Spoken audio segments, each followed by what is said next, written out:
हमल का होना, ना होना, जल्दी हो जाना, देर से होना, मुख्तलिफ़ लोग मुख्तलिफ़ किस्म के मसाइल में घिरे हुए हैं। इन सब सवालों को लेकर आज मैं आपके सामने हूँ, doctor Iram Kulsoom, at the platform of let's have a talk with doctor Iram. और इस प्लेटफॉर्म पर हम औरतों के बहुत सारे मसाइल के बारे में गुफ्तगू किया करेंगे और इसे डिस्कस करेंगे। आज का मेन टॉपिक जो कि लोग जिस सवाल के साथ हमारे पास आते हैं, फर्टिलिटी एंड इनफर्टिलिटी, हमल हो रहा है या नहीं हो रहा है। ये एक बहुत ही वास्ट टॉपिक है, लेकिन इसमें से जो मेन क्वेश्चन जो बहुत सारे कपल्स का है, जो बिल्कुल हेल्दी कपल हैं और वो हमारे पास आते हैं ये सवाल लेके कि हमें अभी तक हमल क्यों नहीं हो रहा, इसके ऊपर बात करेंगे आज हम। और इसे मज़ीद वुसअत के साथ डिस्कस करने के लिए मैं और भी बहुत सारी वीडियोज़ आपके साथ शेयर किया करूँगी। इस बात को समझना कि फ़र्टिलिटी और इनफर्टिलिटी यानी कि हमल का होना या ना होना, देर से होना, इसके लिए एक हेल्दी कपल को इन बातों का जानना बहुत ज़्यादा ज़रूरी है कि प्रेगनेंसी या कॉन्सेप्शन है क्या, उसका बेस क्या है। सबसे पहली बात तो ये है कि एक हेल्दी कपल अगर अनप्रोटेक्टेड सेक्स करता है अपने साइकिल के दौरान, जो कि उसको अवेल करना चाहिए, मंथली बेसिस पर, रेगुलर बेसिस पे उनको इंटरकोर्स करना चाहिए। और अगर वो 6 to 12 मंथ या 18 मंथ में भी प्रेग्नेंट नहीं हो पा रहे हैं तो इसके लिए उनको बहुत ज़्यादा वरी करने की ज़रूरत नहीं है। हमारे यहाँ WHO का क्राइटेरिया भी यही है कि अगर आप 1 साल तक रेगुलर बेसिस पर without any contraception unprotected intercourse करते हैं तो आपको अपने डॉक्टर के पास जाने की ज़रूरत नहीं है। हाँ, 1 साल के बाद अगर आपको ये लगे कि आपकी प्रेगनेंसी नहीं या कंसीवमेंट नहीं हो रही है तो आपको अपनी गायनाकोलॉजिस्ट के पास जाकर उससे मशवरा करना चाहिए कि हमें क्या करना चाहिए। अब इसके साथ साथ ये भी है कि एक हेल्दी कपल को अपने फर्टाइल पीरियड के बारे में पता होना चाहिए, जिसके ऊपर हम मज़ीद एक और वीडियो बनाकर आपके साथ इसे डिटेल में शेयर करेंगे कि फ़र्टाइल पीरियड क्या है और फीमेल्स उसको किस तरह से अवेल कर सकती हैं और कपल उसे कैसे अचीव कर सकता है। अब बात ये आती है कि बहुत सारे कपल इस बात पे परेशान होते हैं कि अगर उन्होंने फ़र्टाइल पीरियड्स को अवेल कर भी लिया है तो जो एग रिलीज़ हुआ है या स्पर्म्स रिलीज़ हुए हैं, क्या वो आपस में उनका मिलाप होगा और बच्चा होगा या नहीं होगा। तो इन दोनों का, स्पर्म्स का और एग्स का जो लाइफ स्पैन है वो तकरीबन 48 आवर्स से 72 आवर्स के दौरानिया होता है। इस पर परेशान होने की कोई ज़रूरत नहीं होती कि क्या एग फर्टाइल होगा या नहीं होगा। जब आपने एक दफ़ा इंटरकोर्स कर लिया तो उसके बाद आप 4 से 5 दिन का हमारा ऐसा टाइम पीरियड होता है जिसे कि फर्टाइल टाइम पीरियड कहा जाता है। उसमें एग्स और स्पर्म्स अपनी जगह बना लेते हैं और अगर कॉन्सेप्शन होनी होगी तो कॉन्सेप्शन हो जाएगी। बहुत सारी फीमेल्स इस क्वेश्चन के साथ हमारे पास आती हैं कि जब इंटरकोर्स हुआ तो वो ऑर्गेज़म पर नहीं लैंड हुई, तो इस पर भी वरी करने की कोई बात नहीं है।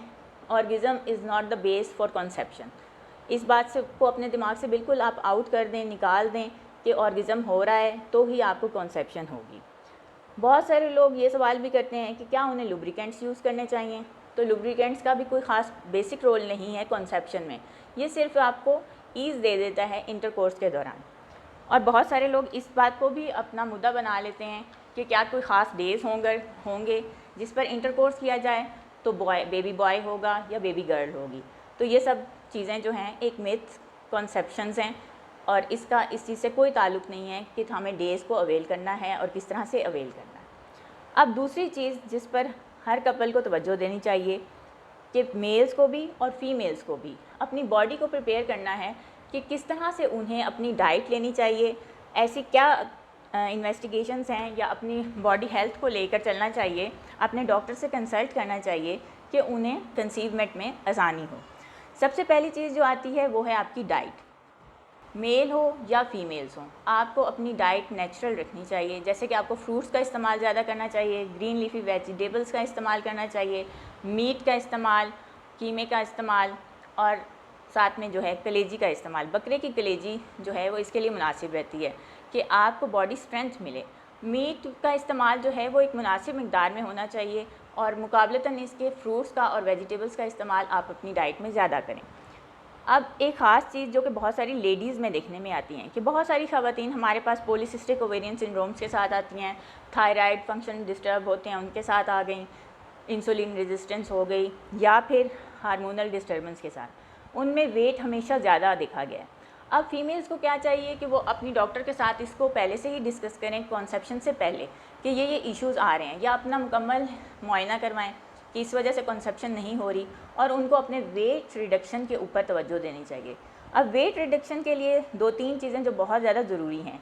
एक तो ये कि आपकी कैफ़ीन का यूज़ आपकी डेली रूटीन में कितना है। अगर आप कॉफ़ी की एक मिक़दार बड़े बड़े मग्स के सूरत में ले रही हैं तो भी आपकी कंसीवमेंट नहीं, उसमें खलल आ रहा होता है। आपकी जो रिकमेंडेड डोज़ है जो आप कैफ़ीन में यूज़ कर सकती हैं वो 200 मिलीग्राम है। 200 मिलीग्राम का मतलब ये है कि आपने 2 छोटे कप कॉफ़ी के इस्तेमाल करने हैं पूरे दिन में, या आप उसकी जगह चाय, कहवा या कोई और चीज़ भी ऐसी लेती हैं तो उसमें भी थोड़ी थोड़ी मिक़दार में कैफ़ीन है। तो टोटल एक दिन की जो अमाउंट है वो 200 मिलीग्राम है। आप इससे एक्सीड मत कीजिए। फिर साथ में ये चीज़ कि स्मोकिंग, बहुत सारी फ़ीमेल्स जो हैं, चाहे वो मुस्लिम्स हैं या नॉन मुस्लिम्स हैं, स्मोकिंग ज़रूर कर रही हैं, और आजकल के दौर में ये सब इस बात से अवेयर हैं कि smoking is not good for the health. So आपको स्मोकिंग को अवॉइड कर देना चाहिए। फिर इसके बाद ये चीज़ आती है कि आपको फ़िज़िकल एक्टिविटीज़ करनी चाहिए। फ़िज़िकल एक्टिविटीज़ में आपकी एक्सरसाइज है, गेम्स में पार्टिसिपेशन है। फ़िज़िकल एक्सरसाइज में आपका योगा भी आ जाता है, मेडिटेशन भी आ जाती है। आप इनमें से जिस तरीके को भी पसंद करती हैं आप उसको ज़रूर अपनाएं। इसके साथ ही तीसरी चीज़ जिस पे हम बात करना चाहेंगे वो है प्री कॉन्सेप्शन काउंसलिंग। आपको प्री कॉन्सेप्शन काउंसलिंग अपनी कंसल्टेंट के साथ कॉन्सेप्शन प्लान करने से पहले करनी चाहिए।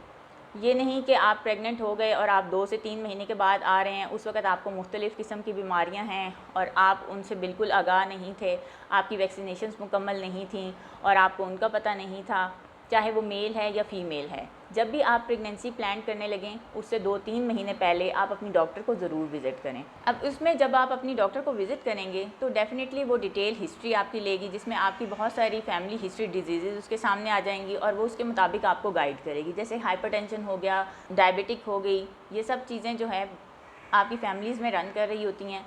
अगर आप अपनी डॉक्टर से डिस्कस करेंगी तो डेफ़िनेटली डॉक्टर्स आपको कुछ ना कुछ ऐसे टेस्ट एडवाइस करेंगी जो प्री कॉन्सेप्शन होंगे, और उससे ये चीज़ हमारी अवेयरनेस में आ जाएगी कि क्या आपको इस चीज़ों की मेडिकेशन की ज़रूरत है। सबसे बेसिक जो टेस्ट होते हैं उनमें CBC आ गया, आपका थायराइड फंक्शन टेस्ट आ गया, आपके शुगर लेवल्स हो गए, आपका थैलेसीमिया का टेस्ट हो गया। इसके अलावा जो है आपका एक अल्ट्रासाउंड डॉक्टर ज़रूर करवाएंगी, रूबेला का टेस्ट सजेस्ट करेंगी। और बहुत सारी फ़ीमेल्स में जो कि हमारे यहाँ पाकिस्तान में बिल्कुल इसकी प्रैक्टिस नहीं है, pap smear test. Pap smear test अगर आपका प्रेगनेंसी से पहले हो जाए तो ये बहुत ही अच्छी बात होगी। अब नेक्स्ट पॉइंट जिसकी तरफ हमें पढ़ना चाहिए तो वो है प्री नेटल वाइटामिन्स, कि उनका रोल हमारी ज़िंदगी में क्या है। हमारे यहाँ फ़ीमेल्स जब भी कंसीवमेंट करना चाह रही होती हैं और वो डॉक्टर के पास जाती हैं, अव्वल तो ये कंसीवमेंट से पहले तो कोई भी नहीं आता और कंसीवमेंट के टाइम पर भी कोई नहीं आ रहा होता।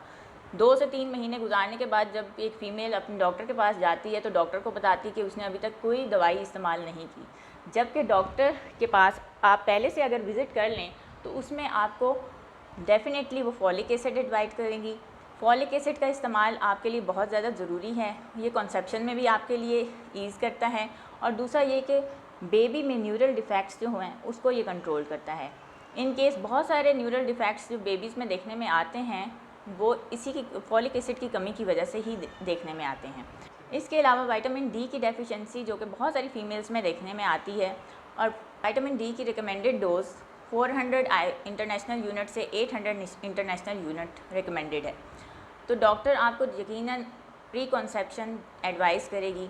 वैसे तो मार्केट में बहुत सारी विटामिन्स और विटामिन डी अवेलेबल होती हैं, लेकिन जो रिकमेंडेड डोज़ है जो आपको कॉन्सेप्शन के लिए लेनी चाहिए, डेफ़िनेटली आपकी गायनाकोलॉजिस्ट आपको उतनी ही डोज एडवाइस करेगी। अब एक और बहुत बड़ा फैक्टर जो कि कॉन्सेप्शन में डिले का बायस बन रहा होता है वो हमारे मेल्स में और फीमेल्स दोनों में देखने में आता है, और वो है स्ट्रेस। स्ट्रेस एक ऐसा फैक्टर है जो कि आपके ब्रेन पर भी इफ़ेक्ट कर रहा होता है और आपके हार्मोनल लेवल्स को भी डिस्टर्ब कर रहा होता है। सो अपने आप को स्ट्रेस फ्री कीजिए, ऐसे लोगों से मिलिए जिनके साथ मिलकर आपको खुशी होती है, अपनी डाइट अच्छी कीजिए, योगा करें, सुबह एक्सरसाइज करें और अपनी डाइट को बेहतर करें, फ्रूट्स एंड वेजिटेबल्स अपनी डाइट में इन्वॉल्व करें। इसके साथ ही मुझे इजाज़त दीजिए। उम्मीद है आपको मेरी बहुत सारी बातें आसानी से समझ आ गई होंगी और हम मज़ीद फ्यूचर में भी बहुत सारी छोटी छोटी चीज़ों पर आपके साथ डिस्कशन किया करेंगे। Thank you so much.